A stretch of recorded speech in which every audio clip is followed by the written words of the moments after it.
Get a tragic here, and the never-ending roll of pack openings continues with Netrunner Future Proof. Oh yeah! Yes, I cannot wait to see what is in this one because it's future proof, and I've heard lots of good things about future proof. And like most of my pack openings, I don't look at spoilers. I do play online, but so I see some people using the cards, but I don't make any decks outside of my personal card pool because I think that is stupid. So what have we got here? We have cards aplenty. Right, let's get this all focused. Right, and we start with Retrieval Run. Swing! And let's have a look here. Run. Make a run on archives. If successful, instead of accessing cards, you may install a program from your heap, ignoring all costs. Say what? Okay, that sounds really good. That sounds really good. Now, just let me think. Who would benefit from this? It does cost 2 influence. You know who would benefit from this? My babe Andromeda, because one of Andromeda's real problems is that she has a weak start. Well, if you build the deck right, she shouldn't have a weak start, but some people don't like the fact that you might need to be installing cards for your whole first turn and you miss out some of the free access runs that other runners get. So, but this way, you can actually, ignoring all costs, you can actually discard cards, expensive program cards, and get them back with, I mean, this is a awesome card. Look at that piece of art. It looks like one of those cool old arcade machines. Sweet. Yeah, well, I think this is a powerful card. Now, I don't really know what kind of cycling that this game has yet. I can't really think of cards that allow you to just discard cards. You know what I'm talking about though. Cards that I draw 2 cards, discard 1, or discard 1 card, draw a new card, you know, that allows you to cycle on clicks. Anyway, things like that, like cards that allow you to discard in the graveyard is a real staple of most card games, and they're always awesome effects, and this is part of that, and I think this is a part of building the cycling into this game. This is one of the, I mean, we already have Deja Vu, but I'm talking about something a little bit different from that, you know, but still, I think that's a very, very good card. Mucho impressorudinalio. Impressivilio. Oh, it's an orca. Oh. That's my impersonation of the Futurama orca. Anyway, Darwin, 2 to break ice subroutines. I went through this before in my other thing. I'm not a big fan of 2 cost breaks. Now, there is a blog called The Mathematics of Netrunner where this guy, I think he's a mathematician, and he's done some pretty, like, a bit over my head mathematical analysis of this game. But there are tables you can get extrapolated from his data at Board Game Geek, which go through icebreaker efficiencies, and which icebreakers can do the most for the least credits. So, I mean, you have to go to Board Game Geek to find that data. But my initial reaction is that I'm not a big fan of 2 credit ice breaks. Okay, let's see what else it's got here. X. X is the number of virus counters on Darwin. When your turn begins, you may pay 1 credit to place 1 virus counter on Darwin. Okay, so this is a really interesting card. So what is interesting about this card is that the strength, the X strength, probably can't see it, let me zoom out a little bit. There you go. The X strength, right, down the bottom there, is dependent on the virus counters. So it's almost like a permanent buff.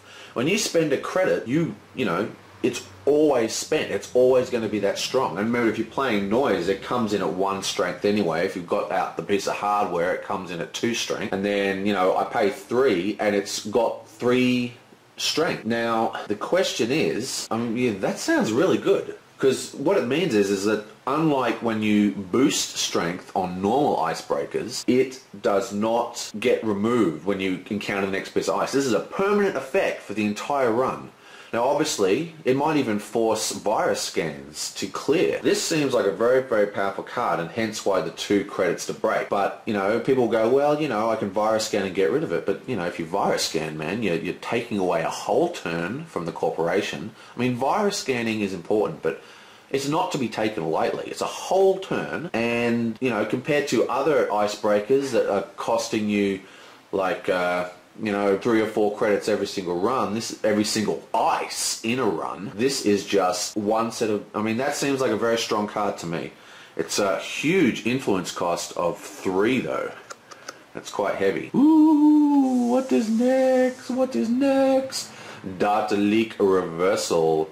A virtual. Okay, so this is a virtual resource. Got to start paying more attention to these keywords. Install only if you've made a successful run on a central server this turn. If you are tagged, data leak reversal gains click. The corp trashes the top card of R&D. Wow, that is a weird card. Costs 0 credits. It's a very interesting card. I don't know. I mean, tagging is something that I'm not 100% understanding how it works yet. I mean, it sounds awesome, and yes, there's Scorched Earth, and, you know, yes, there's, you know, some of the NBN effects or whatever, like closed accounts or whatever. I mean, but still, it seems to me that tagging is kind of underdeveloped. Like, I've seen people just go, yeah, bring on the tags, man, see if I care. You know, like, people can tell pretty quickly whether your deck is able to really take advantage of tags. Now, obviously, they allow you to trash, you know, resources and stuff, but there are decks that just don't care. I mean, there are decks where people just go, whoa, bring on the tags, man. I don't care. Tag me up. And this is one of these, this is a card that does this. I mean, use a click to trash the top of the R&D. Click, click, click. Let's just trash 3 cards, go into archives. He's got it unprotected. This is just another card that splits the defense of the corporation across places where he doesn't want to put his defense into. I think this is a really, really, really strong card again. Another strong card. Like it a lot. Okay, so what else have we got? Get rid of that, get rid of that. And it's another one. Maybe I should zoom back in. Hang on. Right, so, Fairy. Okay. 0 break sentry subroutine. Yeah, see, that's the kind of break I like. 1 credit, 1 strength. Okay? What's the downside? When an encounter with a piece of ice in which you use Fairy to break a subroutine ends, trash Fairy. Ooh, 0 cost of play. Nice. This is a really nice card. This is a kind of like an event card. I really like this, and I think this is a really, really great addition to the game. I think I actually talked about this in my last video, but I actually got it slightly wrong because it wasn't lowering the cost of install. It was lowering, God, go away car. It was lowering the cost of breaking or something. I can't remember what the card is now.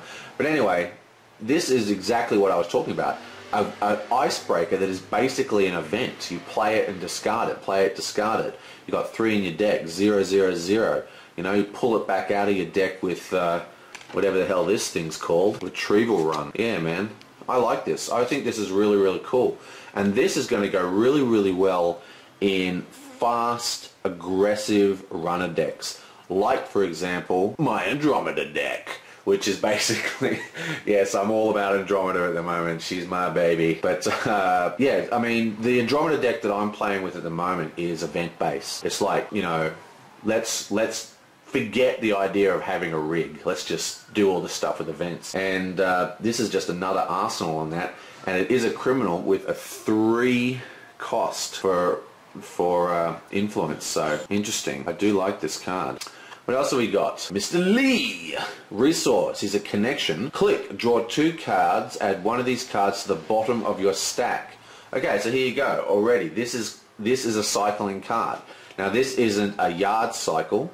This cycles to the bottom of your actual deck. But still, draw 2 cards, discard 1 is so much better than draw 1 card. This is, you know, I mean, if you have a deck that's, if you're not running, you know, Diesel or the new one that lets you draw 5, then I mean, this is a card. This is not only, I think this is a pretty much a must-have. It is a criminal though. Unfortunately, the criminal just have the best resource gen, and you know, all their you know, corrupt officials that they bribe and stuff. But still, draw 2, discard 1 is, I've never seen that not be super powerful in every single card game I've ever played, and I've played tons of card games. It's just a really powerful effect. It's, you know, freaking awesome. So every single card has been good so far.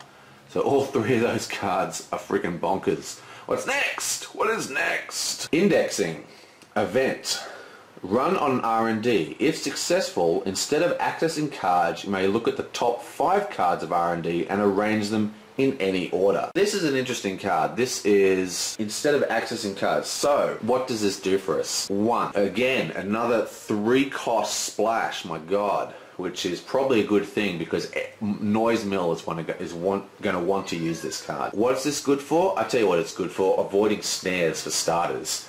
I'm just going to look. Let's have a look at your entire freaking R&D, the top 5 cards, and go, oh, actually, well, there's an agenda, there's a snare, there's something I can trash, and there's something I can't trash. Let's just rearrange them, and then boom, boom, boom, 3 more clicks later, we get the 2 agendas, we trash something, no snares, and then we know the next couple of pulls are going to pull the snares into his hand. Total control. This game is all about knowledge. This game is all about knowing what's coming, knowing what the hell's going on, knowing if you're going to run into a trap or if you're going to pick something up. And this is just a freaking awesome card. Again, another awesome card. And yeah, love it. Love it. Trouble is, you probably want to be mixing this with some kind of, I don't know, maybe medium or what's that one with the chick with the glasses? It's actually an card that allows you to scour 2 extra cards. So you run this, then you know what's going on, then you know whether to use that scour 2 cards. Anyway, the point is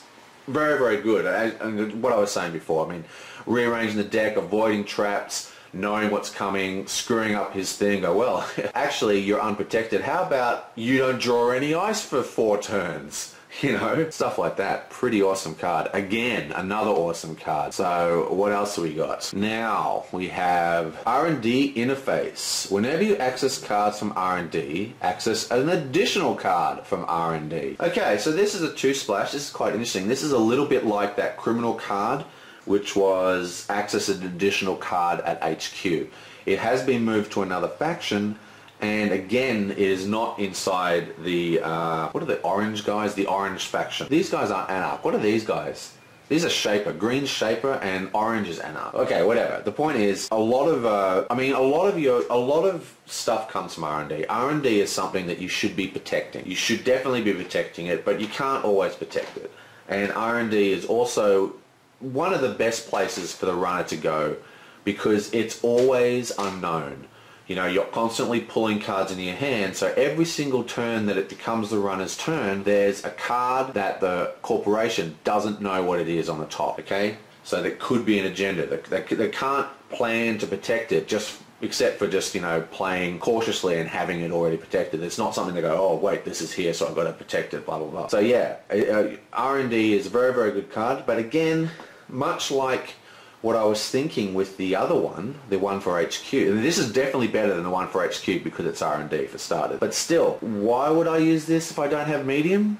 You know, like if I've got medium, you know, I could scour 4 in a turn, 5 in a turn, instead of scouring just an extra 1. Obviously, it can't be cleared with virus counters, so it's more powerful in that regard. Still, you know, this doesn't wow me. This is a card that it's got a good utility, it's got a good effect, and it enhances definitely a good tactic, which is running R&D. It makes that better. It just makes it better. But, you know, well, it's hardware as well, so it doesn't actually take a memory chip. You know, maybe I don't know. This is a card that I would probably, my gut feeling is saying, meh, okay, yeah, I'm impressed, but not really impressed, whatever. But it's also a card that I could very well see being played against me, and I'm just realizing, whoa, that card is actually awesome. What was I thinking? So, I don't know. I'm gonna, yeah, whatever. I'm not too impressed with that one. So it's not a dud, but it's the first one I'm not just like, what? That's so awesome. Okay, another two influence splash for Shaper. Deep Thought. Ah, Deep Thought. And they go with the chakras and the Buddhist thing when they should have done a great big block. Magic Thighs would be totally upset.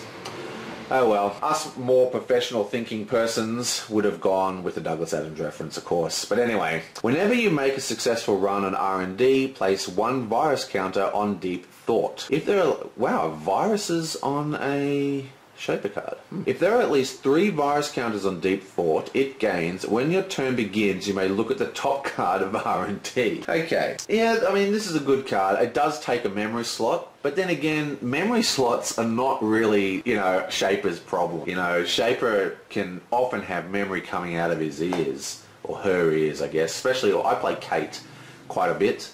And I tried Chaos Theory, but I preferred Kate's cost reduction. Kate just swarms, you know, just money coming out of her ears, and gets everything down so quickly and easily.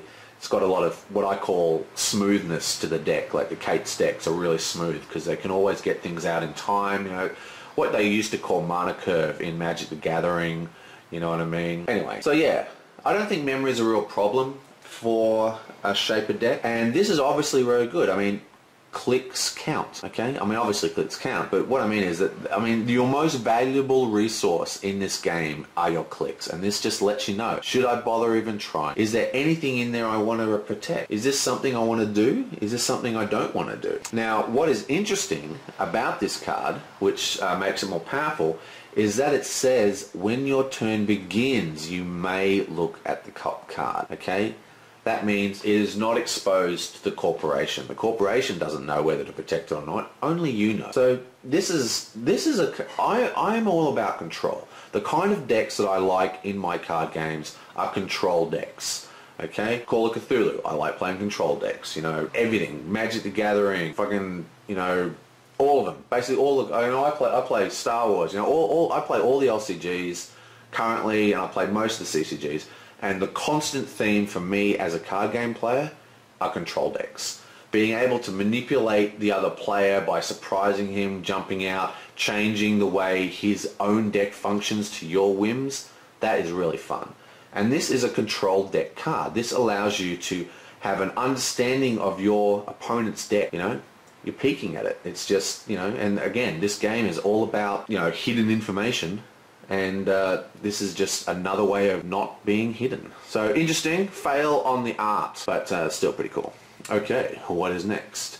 Wow, there's a lot of good cards in this pack. New Angeles City Hotel. City Hall, beg your pardon. Resource, location, government. 2 credits, avoid 1 tag. Trash New Angeles City Hall when you steal an agenda. Okay, this has got no influence. It's a neutral card. I don't know about this. Obviously, I mean, is this valuable? I mean, is this something you want to do? I mean, let's think about what this is doing here. It costs a credit and a click to install. Okay?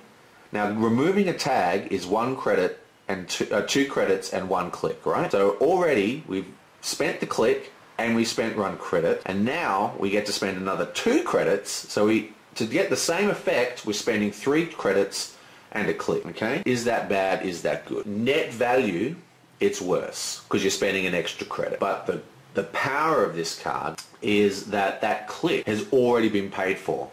That means that you have spare clicks when you probably need them more, which is in the late game. Now, the downside of this card, of course, is if you score an agenda, which is like the whole freaking point, it gets discarded. Then you lose your credit and you lose your click. So again, this is a card that I'm not really sold on this card. I can see that it has some utility. I like the fact that it's kind of like saving a click for later.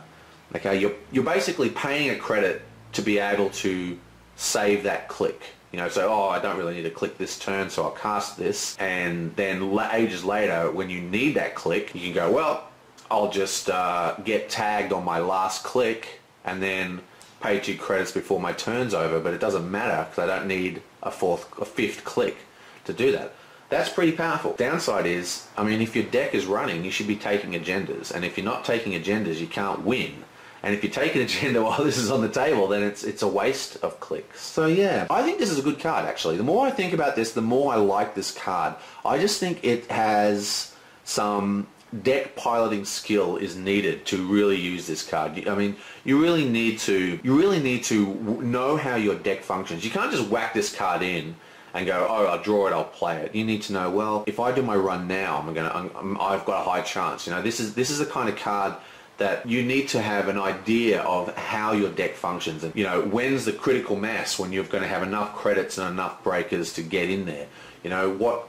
I mean, like there's some deck like my Kate deck, which is pretty good. It's actually based upon I had some help from Database Zero in making it, and it's in my opinion it's pretty good. It definitely crushes at my local scene. I don't play on Octagon very often, but I do play all the time with real people, and it's just it's a kind of like a stall deck. You sit back, you know, and then you get all your money and everything set up, and then you just got this huge rig and you go for it. My Andromeda is like the exact opposite, really, like almost rigless. And this would be a great card for for Kate's kind of rig, you know. You're doing little runs just to expose ice, just to drain the mana from your opponent. That's all you're doing. Just little tiny runs. You're not really trying to score. You don't even want to get out, you know. You just want to punch holes in their ice, get them to waste credits while you build up this massive rig, you know. Perfect card for that. This is a perfect card because this allows you to spend more time running and less time clicking, basically. Yeah, I like this card. I just think situational. You need a deck for it, and you need an understanding of when to use it. It's going to need experimentation before I'm 100% sure, but at the moment I'm thinking not bad. Not bad. That's my official ruling on that one. Not bad. Not bad. Okay, well, that's it. That's it for the runners. The runners have got some pretty beefy freaking cards. Wow. There's some good cards in this pack. I love this one. I love this one too. Wow. And I love this one. And I love this one. Well, man, it's going to be really hard to pick my favorite cards. Okay, so now we have the Corporation, and we start with a new HB ice. Okay, so it's Illy 1. It is a barrier. The runner may spend a click to break any subroutine again, so it's a typical HB ice. And it's a 3/4. So yeah, I mean, there's not a lot for me to say about this. This is just a typical HB. This is pretty much like the HB ice you would see in core. We know about this ice. We know how to do it. We know how to handle it. Everyone knows run on your first click versus HB. You know what I mean? Still, it's the thing is, it's a 4 barrier, which 4 strength barrier is what I mean by 4 barrier, and you know, that's not hard to get through. So while in the early game, this is going to be a big deal, okay? So they're going to, because it's a click to do the run, 2 clicks to get past the ice, it leaves them 1 click left. You put this as a second or a first ice in a 2 stack of ice, that's going to make that server, you know, beyond penetrable until they get their ice out, until they get their resource gen up. So good early game ice, not too impressive otherwise. This is the kind of ice that I think you would be trashing later on, you know. Because, I mean, you don't just keep putting ice out and you know, oh, I'm going to put another ice out and pay 5 credits to just put it on the table. No. Sometimes if they've had the ice exposed and they know what's going on, it's actually better to delete the ice, put a new one face down, they don't know what it is, you know. And this is the kind of target that I look for. An ice that is useful in the first game, but in the later game you can go, well, you know what, let's get rid of that motherfucker and put something else in. Okay, so what else do we got? Sorry, I swore. I try not to swear in my videos. I usually do it, but you know, I'm only human, man. I'm not a bioroid. Okay, Ruther Valley. It's a region. Okay, it's a 4 to trash upgrade. As an additional cost to make a run on this server, the runner must spend a click, limit 1 region per server. Okay, now this is a card that HB has been dreaming about. Awesome. Extra click to make a run on the server? Now what's interesting is, I would have to find out the timing on this. I'm not quite sure. When can you res... If you do a run on the server, right? I can't then activate this and say, well, you owe me another click, can I? Because the run's already started. What is the timing? How does the timing work on this card? Do I have to res this before the runner's turn? I think I would. I think that this card needs to be resed inside the corporation's turn, so it's active and face up in the server when the runner activates their first run. I don't think... I'm pretty sure. Otherwise, we can't activate this until they hit the first ice, you know? Kind of like Corporate Troubleshooter or, you know, Ash or something. Now, well, Ash happens when you activate the file, but a Corporate Troubleshooter you can activate as you activate the ice. And what my point is that you can't, if the runner's already initiated their run, I don't think that you can just flip this up and go, oh, by the way, you owe me another click. This needs to be up first hand. And again, this is all about, this game is all about count and counterfeit. And if you're going to res this card for 6 costs, people are going to think, wow, this is a server that this is going to be a wall server that you know, whack in like a Junebug or an aggressive secretary or something, and just like go, well, actually, come on in and get your ass kicked. Because I think that is something you have to worry about with this, because this is telegraphing the corporation's move. It's not like it's hidden. Okay, you have to res it in the corp's turn. It's 6 credits. It's a big investment. It makes the server secure, but it also makes it a huge target. Interesting. At the same time, it could also make the server very safe, especially in early game. But like all has Bioroid, you know, once they get their breakers out, you know, except for, you know, their ridiculously strong ice, they don't need to pay clicks to get through anyway. So, you know, the point becomes mute whether they have to pay an extra click or not. Okay, so let's see some Jinteki action. Ronin. Well, it was only a matter of time before the Ronin came out. Ronin can be advanced. Nice. If there is at least 4 advancements tokens on Ronin, it gains click trash, do 3 net damage. Okay, so this is an interesting one. This is an interesting one. You have to protect this the same way you protect an agenda. You need 4 advancement tokens on it. So it's going to look exactly like an agenda. Except the thing is, if they attack it, they can trash it for 2. It's like nothing. And then if you do flip it up, then you need to protect it even longer. So let's just think exactly how this game works. I mean, let's really think about it here. We all know that 5-point agendas are really hard. I mean, they're not impossible, obviously. They're not impossible, but they're hard to score, you know? They're not easy to score. I mean, they are difficult. If you fill up your hand with like a whole bunch of 5-point agendas, you know, you're making life hard for yourself. And this is basically a 5-point agenda. Okay, it's got to have 4 on it before you can activate it. Then you flip it over, and then you've got to protect it for the whole period of time you're waiting to use it. I mean, you don't want to just flip it over and cast it. Go, oh wait, by the way, now you've got 3 credits, 3 discard or whatever. What is it, meat damage or net damage? Net damage. Now you've got 3 net damage, you know. You want to be able to use it when you're going to flatline them, or when you're going to, you know, decimate them as much as possible. But how long can you protect a card? I mean, if you had an agenda that someone said, this is a 12-point agenda, you'd go, 12 points? I'm not going to take up a server and, like, protect a server for freaking 12 turns, you know? I don't know. This is an interesting card. Obviously, it's powerful. You know, if you get, like, security forces, you get tags or anything like that, this can make... I mean, because... how many times have you had them all messed down and they've got like just no cards or 1 card in their hand and you're like, oh, if only I could do a few more damage. Well, this can make you do it, but the cost is that you need a protected server to do it, and a protected server is probably best spent, you know, scoring agendas. Interesting. Not a bad card. I mean, I can see some utility in this card. Definitely going to play with it, but it doesn't thrill me. It doesn't thrill me. Okay, so what's this one? Ooh, Midori. It's a Sysop. Nice. Is that a chick? I think it's a chick. Once per turn, when the runner approaches a piece of ice protecting the server, you may swap that ice with a piece of ice from HQ. The ice is installed unres. Interesting. That's a really interesting card. Really interesting card. It has a 3 cost for influence, so it's hard to splash. It's a bit unfortunate because it's got a lot of utility. Now you might know, well, you probably do. I mean, you guys, if you guys watch this, you probably know more about this game than I do anyway. But anyway, you know that you can't have your ice in any order. A lot of ice, especially Jinteki ice, you know, the order matters, okay? Now, this is once per turn when the runner approaches a piece of ice protecting the server. Okay, so it's any ice. It doesn't have to be the outermost ice, so any ice on the server. This allows you to swap it with HQ. This is a way of reordering. If you have this ice, this in a bunch of different servers, you can basically shuffle and move your ice, or your best ice can be on whatever your best server is, you know, just keep shuffling it around. The runner's never going to know what's up. You have a good mix of Code Gate, Sentry, all that kind of stuff. Now the downside is that you'll probably end up with sort of a hodgepodge in your HQ.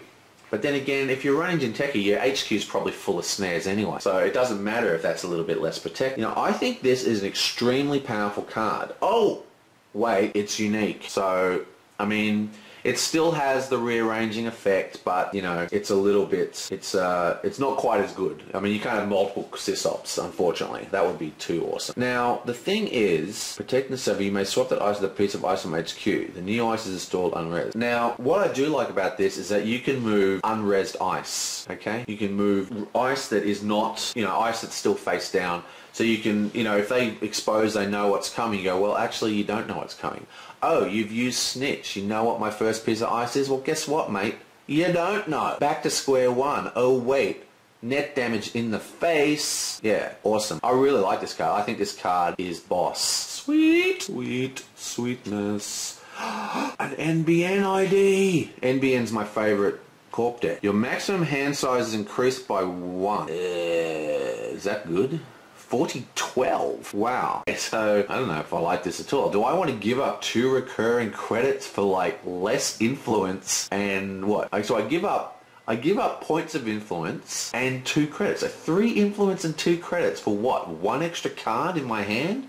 And if I'm playing good, if I've got good cards in my hand, it's what? They're all, you know, I'll only have 3 cards in my hand anyway. Interesting. This is an interesting card. I am not 100% sure exactly what I would do with this card. It does have 40, so it's got a smaller deck. Smaller deck means you're more susceptible to virus mill. So, I mean, yeah, this is... I don't know if I like this at all, which is a real shame, because NBN is my favorite. Like, I just love the concept of the NBN faction. I just...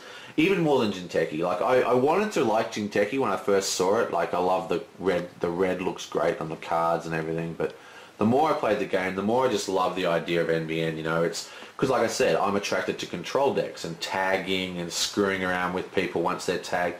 That sort of control, that feels a bit like a control, or the start of a control deck faction, okay? While, I guess, NBN is what I would call a direct damage faction, I guess, you know. And yes, I know I use Magic the Gathering terms. Well, guess what? I've been playing Magic the Gathering for over 25 years. I'm not going to relearn all the terms. Oh, it's tap. No, it's exhaust. No, it's kneel. No, it's, you know, whatever. I don't give a fuck about that. I don't give about the stuff about that stuff. Stop swearing. Okay. Note to self, don't do this after dinner when you've had a few glasses of wine with the missus. Okay, next. Project Beetle. Beal? Project Beal. Okay. 3-2. Now, I like 3-2. Now, that's a really good thing, really good ratio in my opinion for an agenda. Okay? Like, 3-5 agendas. I actually think I even saw interview with one of the designers saying that they're going to phase 3-5 out complete. Now, the downside is, this is NBN. You got to have a ton of these freaking cards in your pack, which means that, I don't know, 40 cards? Is anyone going to run a 40 card corporation deck? I don't know. I'm still on the fence about that one. Anyway, so, Project Beal. When you score Project Beal, place 1 agenda counter on it for every 2 advancing tokens on it over 3. Project Beal is worth 1 additional agenda point for each agenda counter on it. Wow. Now that is awesome. That is an awesome agenda. Now, one of the biggest problems that I've found personally when running traps is that if you load up a card full of encounters and it's a trap, right? And then the runner's like, well, why hasn't he scored this? Okay? What's going on? Why isn't it scored? Well, guess what? Project Beal, you know, you can just keep loading it up and they're just going to be, as long as it's the server's secure, you can just keep loading it full of points. Okay, now granted, you know, if you load it for 5 times, it's only worth 3, so it becomes a 5-3, which I was just saying is a bit hard to score, but, you know, it could also be, you know, a June bug or whatever. You know, and I think this is really going to change up the dynamics, because my biggest problem with this game so far as a player, it's not like it's a design problem, it's like my biggest problem as a corporation player, because I much prefer playing the corporation. But you got to play both for the competition, so I do play both. But my biggest problem as a corporation player is that I feel that, at least the way I play, my bluffs are pretty transparent, okay? Most people know, if you put down a card and it doesn't have agenda points on it, most people know something's up. Oh, that's an upgrade, it's a resource, or it's, you know, some kind of non-advanceable trap like, you know, end of the world or whatever, right? They know, look, if I run on that, I could find out what it is, you know, but it might be a trap, whatever. The point is, if you put stuff on it, you start going, well, I'll start loading stuff up. Because what I used to try and do is that I'd make protected servers and put traps in them, and then the idea is that when they run, I just let them through.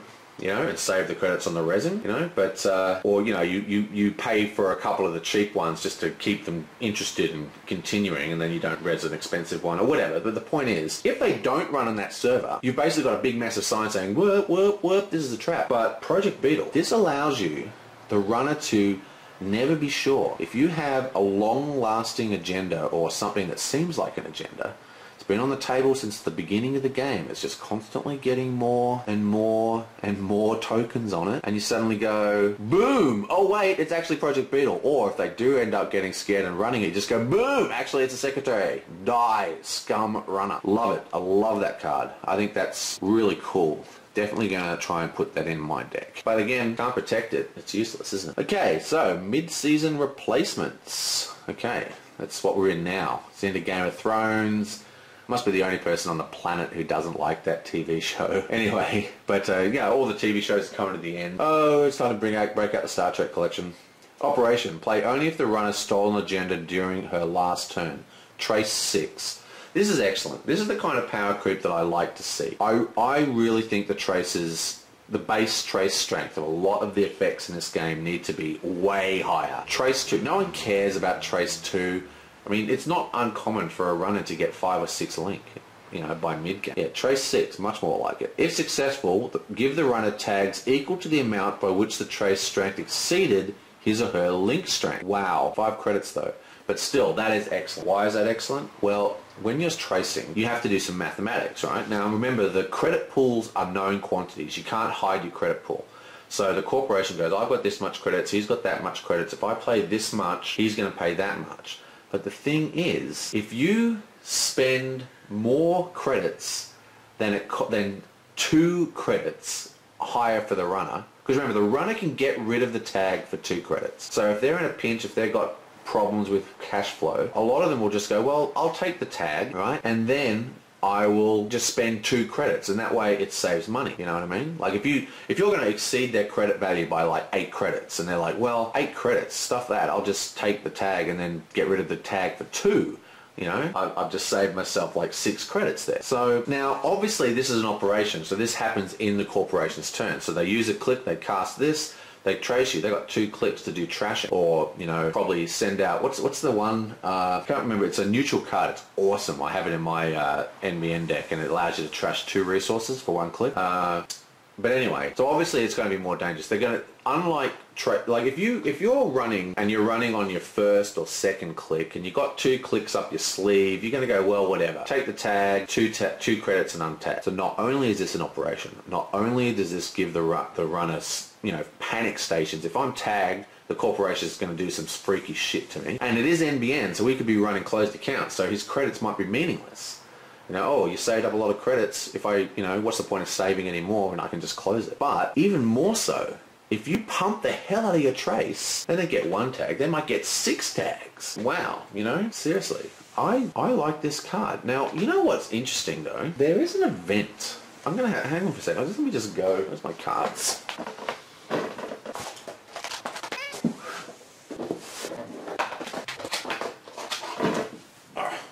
Okay, so here's one of my NBN decks.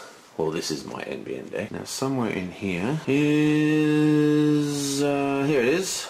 Big Brother. Play only if the runner is tagged. Okay, never mind. For a moment then, I thought that says if a runner is tagged, give the runner 2 tags, which means tag him 6 times, play this, get like, you know, 12 tags. That would be broken. So never mind, it is not broken. Still, I do think that that is a pretty awesome card. Again, some real love for NBN, and let's face it, NBN has had little love. I think NBN is one of the best factions in the game for fun and for that feeling of control, but there are a couple of factions that really feel left behind, not just in Corp but in Runner as well. I mean, Criminal and especially Anarch, I mean, that noise deck is bullshit. That Virus Mill deck, fuck that, man. But I tell you what, I think that Jinteki also is a little bit weak on resource gen. You know, that's a real problem for Jinteki. But still, I do like that card. Let's try and speed this up a bit. Flare! It is a Sentry. Trace 6. And again, this is what a Trace should be. Up in the 6 and 7 mark. Wow, 9 res and it's 6 strength. Wow, pretty powerful. If successful, trash 1 piece of hardware. Do 2 meat damage, cannot be prevented, and end run. Say what? Wow, that's it's expensive to res. That's its real downside. But 9 isn't really, you know, 9 isn't really that unachievable. I don't know, have a corporate troubleshooter in here and you're just like, oh wait, you can't get past that, I'll just raise my, oh well that's going to cost credits, then you've got to beat the trace. Still, if you're using the old NBN, you know, that's already a trace 8. Wow. 2 meat damage that cannot be prevented. See, that cannot be prevented. That Carapace card they made is like a knee-jerk reaction against Scorched Earth. OP. But whatever. So they to stop that card just making this card useless, it cannot be prevented.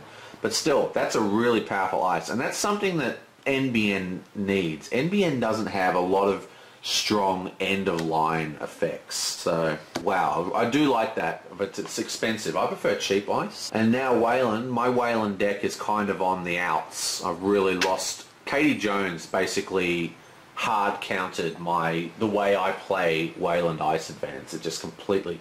Every single time I played it, I've been just destroyed by Katie Jones.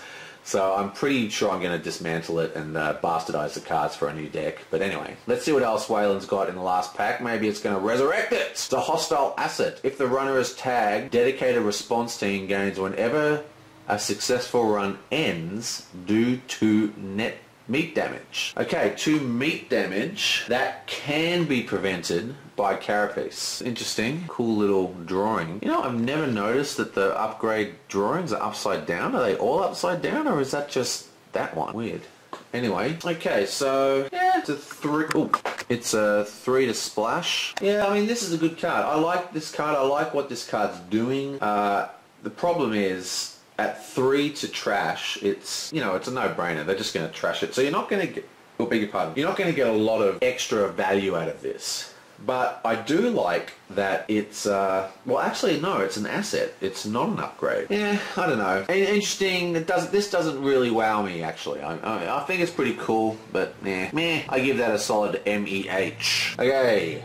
Burke Bugs, trace 0. If successful, the runner trashes 1 program. 0/0. What? This is... I don't know about this card either. I mean, 0/0. I mean, all they need is a Sentry to be on the table, and this is useless. It's 1 credit to break. I don't know. I mean, you could get value out of this if it's played early, but then again, if it's played early, he's not going to have programs to trash. And even if you do trash a program, he's just going to redraw a new one pretty soon. Yeah, I don't like that one at all either. I mean, again, trash programs are fairly rare, you know, so this could come out of nowhere, really give the runner a shake. But at the same time, 0/0 just, for me, makes this seem not playable. I mean, I'd have to find. And we have a new 4. This is the new agendas I was telling you about. 2/4. That's what the guy said. It's got to sort of replace it. Corporate War with a rocket launcher. Nice. If you have at least 7 credits when you score Corporate War, gain 7 credits. Otherwise, lose all credits in your credit pool. Interesting. This is an interesting card. I don't know whether... Go away, cat. I don't know whether this is good or bad. I mean, this seems good. I mean, this, if you're in the lead, this gives you more of a lead. I mean, yeah, gaining 7 credits is great. That's why we do hostile takeovers. But at the same time, losing your credits, I mean, how often are you using your last credit to score that agenda, you know? I just think, I don't know. I think that much more often this will remove credits than gain it. And I think there just are better options in the agenda arsenal at the moment. And that's it. That's the end of the Humanities Future Proof. And not only is that the end of Future Proof, that is the end of this cycle. That's all 6 of these cards, 6 of these packs done. Now I've only reviewed 2 of them, but I'm going to start doing more of these card reviews. I tend to like them, and it's good. It's a good way for me to go through and make sure I read every card, and so it's good for me as a player. And I think if you guys like them, let me know, and let me just pick out my favourite art and favourite cards. Okay, so favourite art for the runner is Retrieval Run. I I just love, I'm a bit of a retro computer game player. You know, I've built myself a home-built MAME box, you know, like an arcade box. This just looks like an old school arcade pad. That just tickles a nerve for me. I just love it. I think that's awesome. If only it had like a big, you know, ball in the middle of that cross, it would be double, triple, quadruple thumbs up. Yeah. Anyways, that's my favorite runner art. And my favorite runner card, as much as I didn't want to pick it because they failed on the Douglas Adams reference, is Deep Thought. Like I said, I love control decks, and I think that this is the kind of card that allows control decks to function, really revealing information to you. You can choose whether to do something rather than guess. You know, control is all about being in control, and this just gives you control. And I love that. I love that, and I love that type of deck in card games in general. Okay, so my favorite corporation art is this guy, Corporate War. It's just freaking, I mean, you can just see it, man, like some suit coming out of his building, hooking a freaking grenade launcher and just firing it into the wall of the corporation tower next door. Love it. I just think that is hilariously awesome. So yeah, 10 points for that. And my favorite runner card, now this was really hard for me to pick between this and Project Beale, and I'm going for mid-season replacements. I think this card does a lot of things for me. Okay, the problem is that it runs off them scoring agendas. That's the only thing I really dislike about the card. But anyway, that's not really that bad a thing. And again, this is something you can plan for. You know, oh wait, they're going to score an agenda. Well, I'm not going to res my ice. Let them score the agenda and then pound them with this guy. I don't know. I just think that there's a lot. This gives the corporation a lot of maneuverability. There's a lot of things you can do with this card. There's a lot of things you can do with traces. Not enough yet, but I think that I think as we go, we're going to get better trace options. And I just think, you know, if you've got an NBN deck around tracing, it's all about getting the tags on. If you use this right, you can completely cripple the runner. Either get him so tagged, he's just has to forget about it and just say, oh, I'm just going to ignore tag, and then you're free to do whatever you like. You know, it's like when you build a deck, you build a deck to function in a certain way. And certain decks require certain, you know, effects to function. And some NBN decks, like the NBN deck that I try and build, it functions on the use of tags. Okay, and that's kind of why it's a bit of a failure at the moment because, like I said, the tagging system is not as developed as I think it should be. I mean, there's a huge step in the right direction, all the tagging, all the traces being pumped up to like 5 or 6 or 4, you know, like down from 2 and trace 1 and stuff like that, trace 3. But yeah, it still needs some work. But if you're going to build a deck and it functions on the use of tags, getting more tags does nothing but make your deck better. So yeah, I really dig this card. I really dig this card for the same kind of reasons. It's more control. So these are my 2 favorite cards, and these are my 2 favorite arts. Okay, well, that's it for Humanity's Shadow. Future Proof. And next time I will not do a video after dinner, after we drunk the bottle of wine. It's not an excuse, it's a lifestyle.